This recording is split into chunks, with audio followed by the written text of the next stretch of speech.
Alors là, ils ont complètement craqué. Bruges vient de se faire démolir 4 buts à 1 par l'Atlético de Madrid. Et tout ça grâce à un seul homme aujourd'hui, Sorloth. Ce mec a tout simplement claqué un triplé aujourd'hui. Et tout ça dans un match où Simeone a préféré mettre Lookman et Griezmann au banc. On aurait pu penser que sans ces deux joueurs là, l'Atlético de Madrid allait forcément perdre face à Bruges. Sauf que pas du tout, même si en première mi-temps ça a été très compliqué pour l'Atlético. L'équipe de Bruges était venue aujourd'hui très déterminée, ça jouait d'ailleurs très bien. Malheureusement pour eux, dès la 23e minute, sur un long dégagement d'Oblak, Sorloth reçoit le ballon, le contrôle. Ayant un défenseur sur lui, n'a pas cherché à complètement se retourner.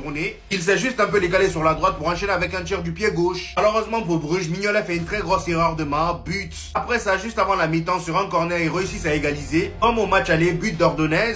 Et pour vous dire à quel point l'Atlético de Madrid était en difficulté malgré l'ouverture du score, et bah dites-vous qu'avant la mi-temps, Bruges était beaucoup plus proche du 2 buts à 1. Ensuite vient la deuxième mi-temps et c'est là l'Atlético de Madrid a décidé d'en découdre. Dès la 48e minute, l'Atlético de Madrid rajoute le deuxième but sur une magnifique reprise de Cardozo. Et pendant ce temps, on avait Jan Oblak qui sortait des arrêts de Taré. À la 70e minute, Lookman rentre en jeu à la place de Baena. Et 6 minutes plus tard, sur une magnifique action, une magnifique sortie de balle de l'Atlético de Madrid, Lookman joue en 1-2 avec Antoine Griezmann, ensuite fait la passe à Sorloth. Sorloth seul devant le gardien place le ballon, but. Et comme si c'était pas déjà suffisant, à la 87e minute, il rajoute un quatrième but, ce qui fait un total de 3 buts pour notre cher Sorloth. L'Atlético de Madrid va donc affronter en 8e de finale soit Liverpool ou Tottenham.